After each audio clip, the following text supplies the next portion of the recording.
Hello my dear students. Polynomials का आप part पहले यूटी में हाफ ईयरली में कवर कर चुके हो, इन पर्टिकुलर एनसीईआरटी, और उसकी डिफरेंट क्वेश्चंस डिफरेंट वीडियोस में मेरे चैनल पे कवर्ड भी है। बट इस वीडियो में एक टॉपिक है factorisation by splitting the middle term, और इसके कुछ डिफरेंट केसेस ऐसे हैं जिन्हें अगर आप नहीं समझोगे तो आपके मे बी एनुअल में ऐसे क्वेश्चन आ जाए और आपको ये लगे नया क्वेश्चन आ गया और उस क्वेश्चन को छोड़ना पड़ जाए या रॉन्गली अटेम्प्ट करना पड़े आपको। तो इसलिए मैंने इस वीडियो में स्प्लिटिंग मिडिल टर्म के डिफरेंट केसेस लिए हैं और आपको इनको बड़े इजी मेथड में समझाने की कोशिश करूंगा सो दैट आपको इन क्वेश्चन को कंसेप्चुअली समझ आ जाएंगे। और ये इसलिए भी जरूरी है क्योंकि इस चैप्टर की इंपॉर्टेंस को इग्नोर नहीं किया जा सकता। यह chapter next year class 10th में फिर दो जगह काम आएगा, आपके नंबर 1 पॉलिनोमियल्स में और नंबर 2 क्वाड्रेटिक इक्वेशंस में। तो आप रजिस्टर और पेन ले लें, क्वेश्चंस के कॉन्सेप्ट्स को जरूर नोट करें और मैं डिफरेंट वैरायटीज के क्वेश्चन दूंगा और उनको कॉन्सेप्ट वाइज समझाने की कोशिश करके चलता हूं। देखिए, फर्स्ट क्वेश्चन मैंने बिल्कुल एनसीईआरटी बेस लिया है। जस्ट टू स्टार्ट विद, अगर आप बिगिनर हैं तो आपको भी हेल्प होनी चाहिए, और अगर आप वेल वर्स्ड हैं तो भी आपको क्वेश्चंस को देख के आपको लगना चाहिए yes you have learn something new. तो देखिए, स्प्लिटिंग मिडिल टर्म में पहला फंडा यही होता है कि आप इंडिपेंडेंट टर्म को एक्स स्क्वायर के कोएफिशिएंट से मल्टीप्लाई कर दें, जैसे मैंने किया 72। इसके बाद 72 के फैक्टर सोचने हैं सो दैट -22 सम आ जाए। जैसे सपोज मैं ये कहूं 1 इंटू 72, तो इसको ऐड या सब्ट्रैक्ट करके 22 नहीं आ सकता। देन अगर मैं कहूं 2 इंटू 36, तो 36 और 2 से भी नहीं आ सकता। देन अगर मैं कहूं 3 इंटू 24, इससे भी नहीं आ सकता। बट अगर मैं नेक्स्ट फैक्टर 4 और 18 लूं, तो 4 और 18 को एडिशन करके 22 आ सकता है। तो नेक्स्ट स्टेप में मैं इन दोनों को दे दूं माइनस साइन। तो आगे देखें, अगर ये स्टेप समझ आ गया, सिर्फ यही स्टेप, तो आपका क्वेश्चन तो फिर बिल्कुल रन थ्रू चलेगा, क्वेश्चन रुक नहीं सकता। आपने स्प्लिटिंग मिडिल टर्म में ये समझना है कि इसको किस तरह स्प्लिट करें कि उनका प्रोडक्ट तो यही आए और सम मिडिल टर्म के इक्वल आए। तो देखिए, इसके अंदर स्टार्ट ऐसे करेंगे, I will write 9x square minus 4x minus 18x plus 8। हमने क्या किया, ये जो मिडिल टर्म थी -22, इसे कर दिया -4 एंड -18। और बता दूं, आप इसे पहले इसे बाद में लिखें, even then answer does not change. तो आप किसी भी दो फॉर्म में लिख दें, आइदर 4 पहले और 18 पहले। देन इनमें से हाईएस्ट पॉसिबल कॉमन लेना है। 9 एंड 4 नहीं कॉमन आ सकता, x only can be taken as common, 9x minus 4। Then इनमें से भी माइनस साइन कॉमन ले, और दोनों 2 के टेबल में आते हैं, तो हाईएस्ट पॉसिबल 2 भी कॉमन ले लें। नेक्स्ट बचेगा 9x, क्योंकि माइनस कॉमन ले लिया इसका साइन चेंज हो जाएगा, ये 4 आ गया। और स्प्लिटिंग मिडिल टर्म में इन एवरी केस ये ध्यान रखना, ये इंपॉर्टेंट है कि ये टर्म सेम आ जानी चाहिए, अदरवाइज आपका क्वेश्चन रॉन्गली चल रहा है, ये आप ध्यान रखना। तो 9x minus 4 is one factor and x minus 2 ये एक और फैक्टर बन जाएगा इसे मिला के, तो x minus 2 is another factor. तो मैंने इसका आंसर पहले लिख दिया है, 9x minus 4 into x minus 2। देखिए, नेक्स्ट क्वेश्चन में आप इसको इस तरह से समझ के चलें कि किसी भी क्वेश्चन में अगर डिनोमिनेटर एक जगह, दो जगह या तीनों जगह पड़ा है तो मेथड सबका एक ही है। जहां भी डिनोमिनेटर पड़ा हो स्प्लिटिंग मिडिल टर्म वाले में, क्वाड्रेटिक वाले में, तो आप सबसे पहले एलसीएम लेके डिनोमिनेटर को अलग कर दो और बाकी क्वेश्चन बिल्कुल वैसे चलेगा जैसे ये चला है। तो वन स्टेप इज एक्स्ट्रा, क्या, टेकिंग एलसीएम ओनली। जैसे इस केस में मैं अगर इसके अपॉन 1 लिख दूं और मैं इसका ले लूं एलसीएम, एलसीएम विल बी 12, ये बनेगा 24x स्क्वायर माइनस ये बनेगा 10x एंड 1। तो मेरे पास 1/12 अलग आ गया, तो मैंने क्या कर दिया, 1/12 जो एलसीएम में लिया था वो सेपरेट कर दिया और रिमेनिंग टर्म लिख दिया 24x square minus 10x plus 1। तो आप देखें बाकी क्वेश्चन फिर वैसे ही चलेगा जैसे आपने पिछला क्वेश्चन किया है। तो 24 के फैक्टर करने हैं सो दैट 10 आ जाए, उसी प्रोसेस है 1 इंटू 24, 2 इंटू 12, इस तरह से करके देखें सो दैट 24 आ जाए। जैसे मैंने कहा 6 एंड 4, और मैं दोनों को लगा दूं माइनस का साइन, तो -6 एंड -4 -10, इनका प्रोडक्ट 24। अब बाकी क्वेश्चन वैसे चलेगा, like 1/12 24x² -6x -4x + 1, then 1/12। एक और ध्यान रखना, कई स्टूडेंट यहां पर दो स्मॉल ब्रैकेट्स लगा देंगे। जैसे एक लगाया स्मॉल ब्रैकेट, ये अंदर लिखा 2x - 1, एक और लगा दी स्मॉल ब्रैकेट। तो ये प्रेजेंटेशन का बड़ा पुअर तरीका है। तो आप इसको समझ लें कि अगर आपने एक जगह स्मॉल ब्रैकेट लगाई है तो उसके बाहर फिर स्क्वायर ब्रैकेट होनी चाहिए। इनमें से हाईएस्ट पॉसिबल 6x ले लें तो बचेगा 4x - 1, एंड देन इनमें से भी क्योंकि 4x - 1 चाहिए, I will take -1 as common. 4x - 1 again, मैंने आपको बताया इन एवरी केस ये टर्म सेम होनी चाहिए, अदरवाइज क्वेश्चन गलत चल रहा है। तो इसका आंसर आएगा 1/12 6x - 1 and 4x - 1, it is the answer. और ये आंसर भी मैंने पहले लिखा हुआ है, उससे टैली कर रहा है 1/12 4x - 1 6x - 1। देखिए स्प्लिटिंग मिलर टर्म में रूट वाले क्वेश्चंस में बच्चों को बहुत प्रॉब्लम आती है। फंडा इसका भी आप समझ ले। आप ये स्टेप तो सेम है कि इंडिपेंडेंट टर्म को इससे मल्टीप्लाई करना एंड देन टर्म को स्प्लिट करना, वो सेम है।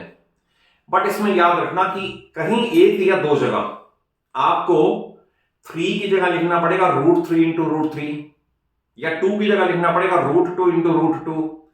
तो ये कॉन्सेप्ट इसलिए अप्लाई करते हैं because we have to take the highest possible common, और एक स्टेप ये एक्स्ट्रा हो गया, अदरवाइज सारा क्वेश्चन फिर सेम चलेगा। जैसे मैंने एक एग्जांपल लिया है, आप √2 को √2 से मल्टीप्लाई करोगे, व्हाट यू गेट 2।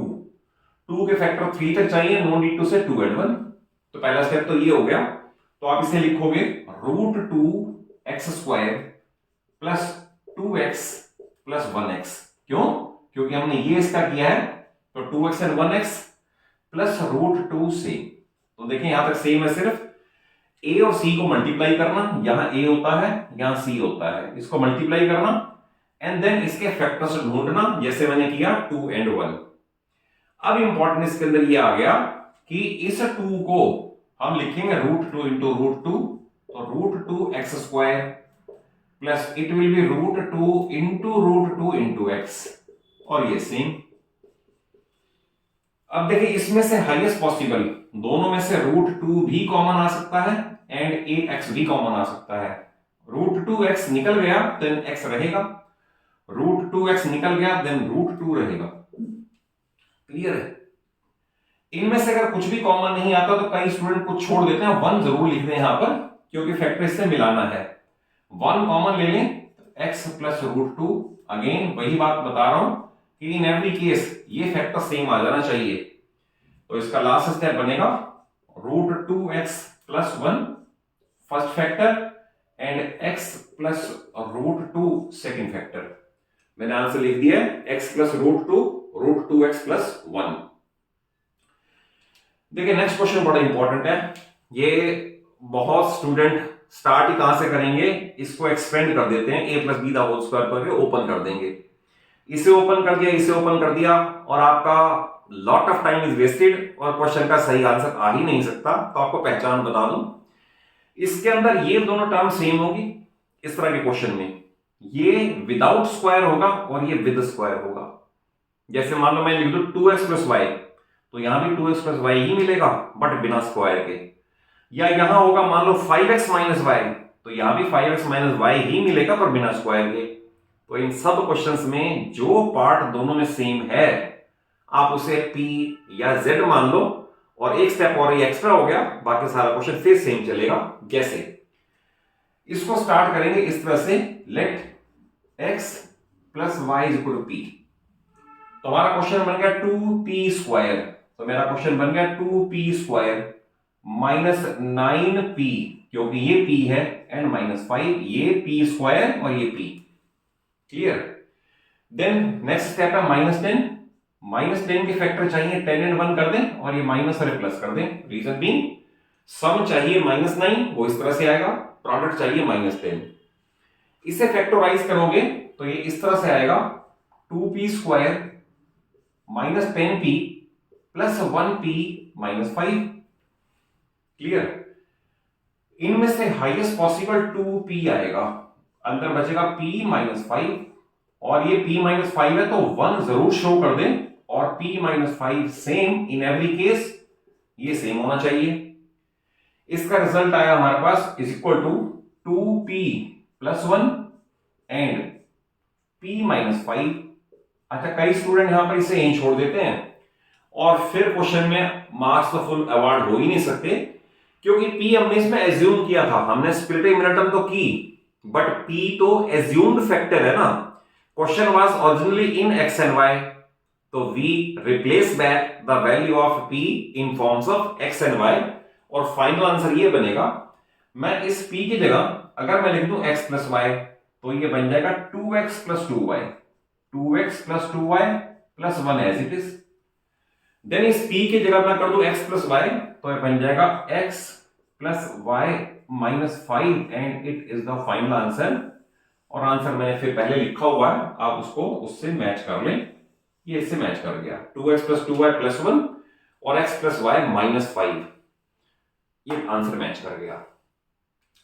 देखिए नेक्स्ट वाले में भी आपको मैं फंडा समझा दूं, इसमें कॉन्सेप्ट समझा दूं। आपकी इक्वेशन पॉलिनोमियल ऐसा होगा, power 4, power 2 and without variable. जैसे x4, x² एंड x नहीं है, तो ऐसे वाले क्वेश्चन के फैक्टर्स 2 भी आ सकते हैं, 3 भी आ सकते हैं, 4 भी आ सकते हैं। आप ये समझ लो कैसे। इसमें स्टार्टिंग तो ये करना है कि आप x² को p मान लो। अगर x² p हो जाएगा तो it will be p²। Again p² p and without p बन गए ना क्वाड्रेटिक। सॉल्व करोगे, then you replace that the value of p in form of x, और वो क्या था x²।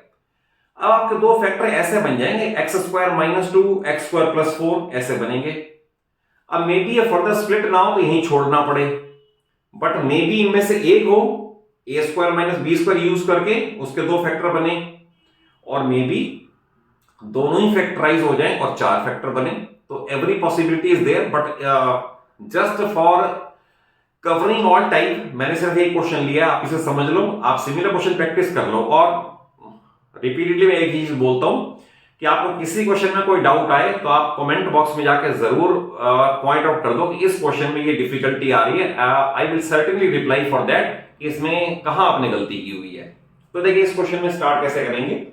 मैं स्टार्ट ये कर रहा हूं, let x² is equal to p। अगर मैंने x² p माना है, इसके स्क्वायरिंग बोथ साइड कर दूं तो मैं कह सकता हूं कि x4 is equal to p²। समझ रहे आप इसको? तो क्वेश्चन मेरा ये बन गया 4p², ये वाला 4p² प्लस 7p माइनस 2, कर दिया रिप्लेस। अब ये p पे बन गई क्वाड्रेटिक, फिर वही फैक्टर करने हैं, हमारे पास है -8, 8 के फैक्टर 8 एंड 1, और ये प्लस और ये माइनस। ये मैंने आपको पहले क्वेश्चन में समझा दिया, आपको सिर्फ इसी पार्ट पे ही टाइम डिवोट करना है। अगर ये पार्ट ठीक होगा तो क्वेश्चन तो 101% ओके होगा। देन ये बनेगा 4p² और प्लस 7p को करना है प्लस 8p माइनस p, या plus 8p minus p minus 2। Then इनमें से हाईएस्ट पॉसिबल मैं यहां कर दूं तो 4p कॉमन आएगा, अंदर बचेगा 4, p निकल जाने के बाद p प्लस 2। देन इनमें से -1 कॉमन आएगा, फिर बचेगा p प्लस 2, और इन एवरी केस ये फैक्टर सेम होना चाहिए। बार बार कह रहा हूं, इस पे जरूर ध्यान दो। तो हमारे पास बन गया 4p minus 1 and p plus 2। Again यहां छोड़ नहीं सकते क्योंकि p हमारा एक एज्यूम्ड फैक्टर है, तो we will write replacing back the value of p। तो हमारा क्वेश्चन बन जाएगा 4x² माइनस 1 और x² प्लस 2। देखिए अगर सपोज ये होता 4x² प्लस 3 तो हमारा क्वेश्चन यही खत्म हो जाता, आगे ना चलता। बट यहां पर ये पार्ट जो है ना, आप इसे केयरफुली देखेंगे तो it can be factorise further. कैसे? आप इसे लिखोगे 2x the whole square minus 1 the whole square, इसे रखना है स्क्वायर ब्रैकेट में, और ये as it is x² plus 2। 4x square is 2x the whole square, 1 the whole square as it is. अब यहां बन गया a square minus b square, तो यहां पर फिर लगेगा a plus b, a minus b. It means 2x plus 1 पहला फैक्टर, 2x minus 1 दूसरा factor, and x square plus 2 तीसरा फैक्टर. और मे बी ये समझ लें अगर यहां पर होता है x square minus 1 तो इसके फर्दर दो फैक्टर और बन जाते हैं, otherwise question terminates here.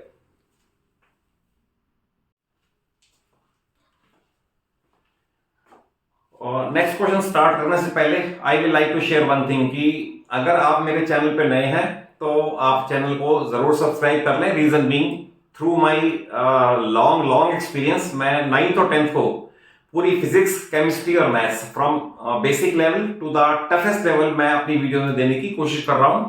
And I try to explain each and everything concept wise so that आप रटा आप एग्जाम में ना लेके जाओ, और क्योंकि उससे तो सिर्फ पासिंग मार्क्स ही ऑब्टेन कर सकोगे. बहुत अच्छे मार्क्स स्कोर करने के लिए तो सभी टॉपिक्स को, आइदर फिजिक्स हो, केमिस्ट्री हो या मैथ्स हो, हर वर्ड को, हर सेंटेंस को कंसेप्ट वाइज ही समझना पड़ेगा, और वही ही आपकी प्रोग्रेस का एक कॉज बनेगा, आपकी ग्रोथ का कॉज बनेगा. तो स्टार्ट करता हूं नेक्स्ट सेट ऑफ क्वेश्चंस, और ये फिर थोड़े से और डिफरेंट हैं. अल्टीमेटली टाइप वही है, स्प्लिटिंग मिडिल टर्म, बट थोड़े डिफरेंसेस हैं. देखिए किस तरह से क्वेश्चन को प्रोसीड करने हैं. देखिए इसमें है पहला x square plus 7xy plus 12y square. इस तरह का question x square, x and without x, ये भी अल्टीमेटली क्वाड्रेटिक जैसा ही है.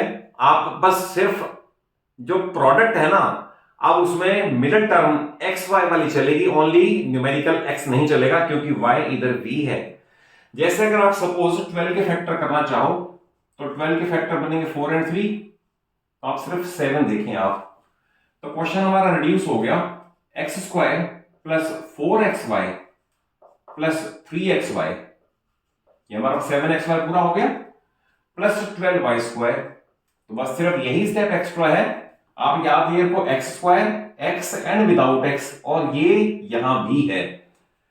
इनमें से हाईएस्ट पॉसिबल x कॉमन आएगा, तो x प्लस 4y, देन इसमें से प्लस 3 भी कॉमन आएगा एंड y भी कॉमन आएगा. जब 3y निकल जाएगा तो x, 3 डिवाइड कर दो 4, y चला गया तो y, और फिर वही ये फैक्टर सेम आना चाहिए.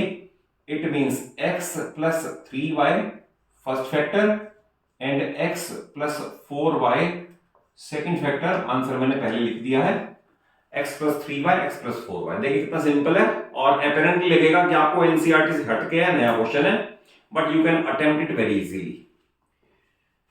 देखिए ये क्वेश्चन बड़ा इंपॉर्टेंट है, और फिर इसमें एक स्टेप और एक्स्ट्रा है. अगर आप इस पे टर्म वाइज मल्टीप्लाई करने बैठ जाओगे तो पूरा पेज भर जाएगा, बट क्वेश्चन तो अटेम्प्ट हो ही नहीं सकता. Be sure about it.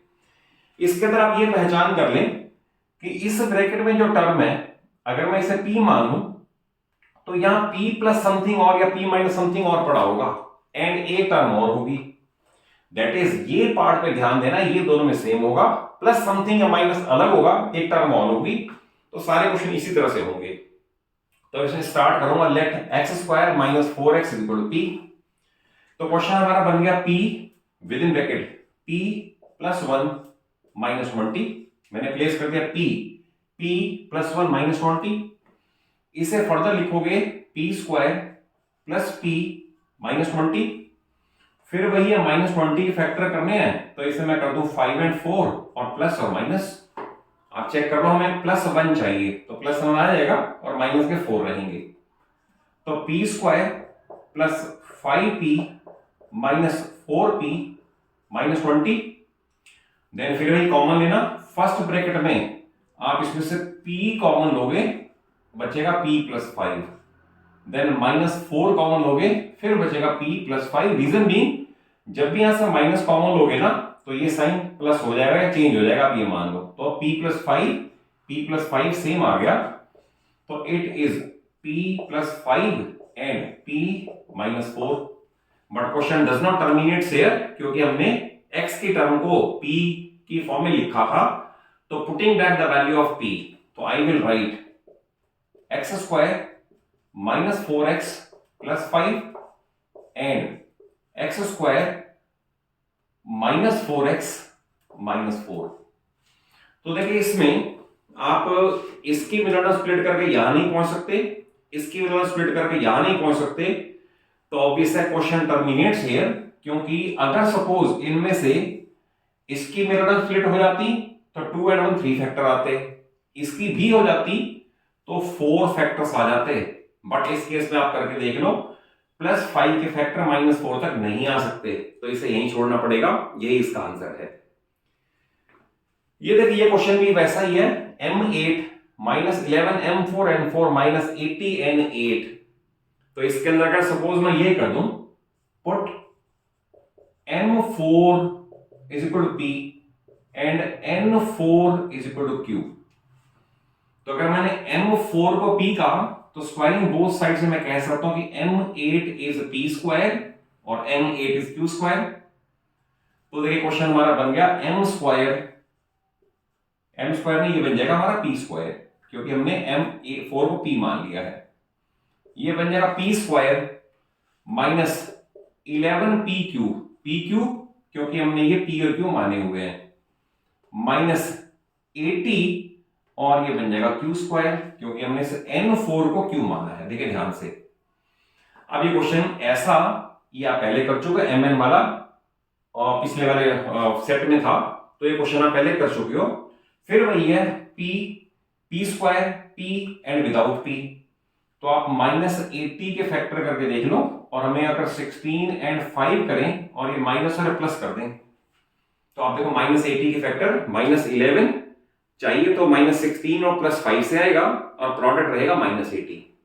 तो अब इसे चेंज करें, p² -16pq, क्योंकि टर्म pq की मैंने आपको बताया था यहां भी है, देन +5pq और -80q²। क्लियर?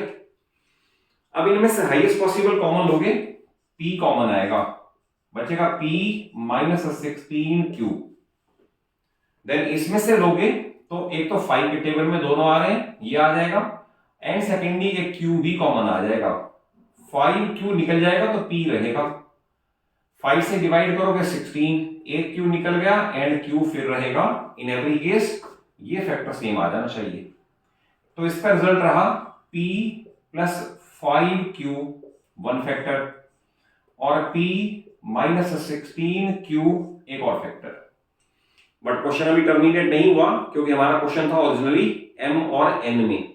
फिर वही लिखेंगे putting back the values, that is p की जगह m4 और q की जगह n4। तो क्वेश्चन हमारा ये बन जाएगा, p की जगह पुट करना है m4 + 5q, q की जगह प्लेस करना है n4, लाइक दिस। देन उसके बाद है p means m4 -16q, q means n4। तो अगर सपोज ये भी प्लस का होता ना तो क्वेश्चन ना टर्मिनेट हो जाता, बट अब माइनस का साइन है तो it can B factorised further. तो इसे ऐसा लिखा जाएगा m4 + 5n4, ये फैक्टर तो हमें आंसर में दे ही रखा है, तो ये तो आगे नहीं होगा, क्योंकि a² + b² की कोई आइडेंटिटी नहीं होती। देन इसे हम लिखेंगे m² the square -4n² the square. देखिए आपने कैसा लिखा, क्योंकि मुझे यूज करना है a² - b² = a + b a - b, तो मैंने लिखा m² the square -4n² the square. Next step में बन जाएगा m4 + 5n4, ये हो गया, और ये a² - b² है, a + b a - b, तो m² + 4n² and m² -4n²। Again ये a² + b² वाली फॉर्म में इनका कुछ नहीं हो सकता, but it can be further factorised. तो लास्ट स्टेप में इसमें ये करेंगे m4 + 5n4 as it is, then m² + 4n² as it is, और इसे लिख के दिखाओगे इस तरह से m² - 2n², और फिर ये बन गया a² - b², तो इसका आंसर है a + b a - b। तो फाइनल आंसर में ये तो रहेगा, तो मैं इसे फाइनल आंसर यहां लिख रहा हूं, ये बनेगा इस तरह से m4 plus 5n4 first factor, then n square plus 4n square second factor, और a plus B A minus B, इसके दो फैक्टर आप इस तरह से लिखोगे m plus 2n and m minus 2n, तो it is the final answer. तो आप देख लें, थोड़ा सा टेक्निकल क्वेश्चन है, इसमें m8 और n8 को देख के लगेगा कि नया क्वेश्चन है, बट इसे हम कन्वर्ट कर सकते हैं स्प्लिटिंग मिनटम वाली फॉर्म में। देखिए next question, 8a plus 1 the whole square 2a plus 1, और ये क्वेश्चन वैसा ही बन गया। देखें आप कि जो टर्म यहां है वो यहां भी है, ये विद स्क्वायर ये विदाउट स्क्वायर, और जो यहां है वो यहां भी है। तो अल्टीमेटली हम इससे अगर एज्यूम कर लें, सपोज मैं ये लिखूं let a plus 1 is equal to p and b plus 2 is equal to q, suppose मैंने ये एज्यूम कर लिया, तो क्वेश्चन हमारा ये बन गया 8p square plus 2pq minus 15q square. तो फिर देखिए क्वेश्चन उसी फॉर्म में आ गया जिस तरह का क्वेश्चन आप पहले कर चुके हो। अब इसके अंदर आपने p square p and without p, तो फैक्टर है माइनस 120 के, और 120 के हम अगर मैं कर दूं 12 एंड 10 और एक प्लस और माइनस रख दूं, तो आप ये देखो ये क्वेश्चन हमारा इजीली हो जाएगा। इसको थोड़ा सा मैं ऊपर से क्लियर कर दूं सो दैट स्पेस बन जाए। अब इसके स्प्लिटिंग मिल टर्म इसके अकॉर्डिंग करनी है सो दैट क्वेश्चन आगे चले। इसकी स्प्लिटिंग मिल टर्म ऐसे करनी है, it will B 8p square, जो प्लस 2pq है इसे आप कर दोगे 12pq minus 10pq, minus 10pq, ये रहा स्प्लिटिंग मिल टर्म वाला पार्ट, और माइनस 15q स्क्वायर, क्लियर। और उसके बाद अगर हम इसमें से कॉमन लें तो हाईएस्ट पॉसिबल 4p कॉमन आएगा। अगर 4p निकल जाएगा तो 2p रहेगा, 2p 4 निकल जाएगा देन 3 रहेगा एंड q रहेगा। इन दोनों में से माइनस भी कॉमन आएगा, 5 भी कॉमन आएगा और q भी कॉमन आएगा। देन डिवाइड करके 2 बचेगा एंड p, माइनस कॉमन निकल गया, प्लस बचेगा 5q, तो 3q और बचेगा। इन एवरी केस ये ध्यान देने वाली बात है, ये सेम होने चाहिए। तो हमारे फैक्टर्स बन गए इस तरह से 4p minus 5q and 2p plus 3q। But question does not terminate here, क्योंकि p और q आपके माने हुए थे। आपने p माना था इस केस में 8 वाले में a प्लस 1 को, तो आप इस तरह से पुट कर दो, p की जगह पुट करो a प्लस 1, तो ये बनेगा 4a प्लस 4 माइनस 5q, फिर है 2p 5q नहीं 5 भी आप चेंज करोगे इसको। ये हमारा था b प्लस 2, तो इसे कर देंगे माइनस, रादर इसको इस तरह से कर दें, इसे स्क्वायर ब्रैकेट में कर दें, ये हो गया 4a plus 4 minus 5 into q था हमारा b प्लस 2, ये हो गया। और एक फैक्टर है दूसरा ये 2p का मीनिंग है 2a plus 2, 2a plus 2 plus 3q, q का मीनिंग है हमारा b प्लस 2। अब आप इसे सिंप्लीफाई कर दो तो फाइनल आंसर आएगा, क्योंकि क्वेश्चन ओरिजिनली a और b में है। तो आप इस तरह से करोगे 4a plus 4 minus 5b minus 10, ये, और ये बनेगा 2a plus 2 plus 3b plus 6, और इसमें भी आप लाइट टर्म कंबाइन करोगे तो इस तरह से बनेगा 4a माइनस 5b माइनस 6 पहला factor, and then 2a plus 3b plus 8 दूसरा फैक्टर। मैंने वहां लिखा है 2a प्लस 3b प्लस 8 और 4a माइनस 5b माइनस 6, ये फाइनल आंसर माना जाएगा। ये मैं इसे नीट एंड क्लीन नहीं लिख पाया क्योंकि पहले इस पे लिखा हुआ है, अदरवाइज कॉन्सेप्ट वाइज आप समझ लो कि इसमें क्योंकि क्वेश्चन था a और b में, हमने उसे एज्यूम किया p और q में, पहले p और q में स्प्लिटिंग मिडिल टर्म वाले मेथड से किया, एंड देन वापस p की जगह a प्लस 1 q की जगह b प्लस 2 प्लेस किया, एंड देन सिंप्लीफिकेशन है और आंसर उससे मैच कर गया। और अब देखिए लास्ट क्वेश्चन है, ये भी सिंपल क्वेश्चन है। इसमें भी आप देखें ये टर्म और ये टर्म सेम है, ये विद स्क्वायर ये विदाउट स्क्वायर। तो इसमें स्टार्ट इस तरह से करेंगे, let 5x minus 1/x is equal to P. तो हमारा क्वेश्चन ये बन गया P square plus 4p plus 4। तो इसे अगर आप ध्यान से देखें तो ये p प्लस 2 का होल स्क्वायर है। आप इसे स्प्लिटिंग मिनट टर्म से करो या लिख दो p प्लस 2 का होल स्क्वायर और p की वैल्यू वापस प्लेस कर दो, तो it is 5x minus 1/x plus 2 the whole square.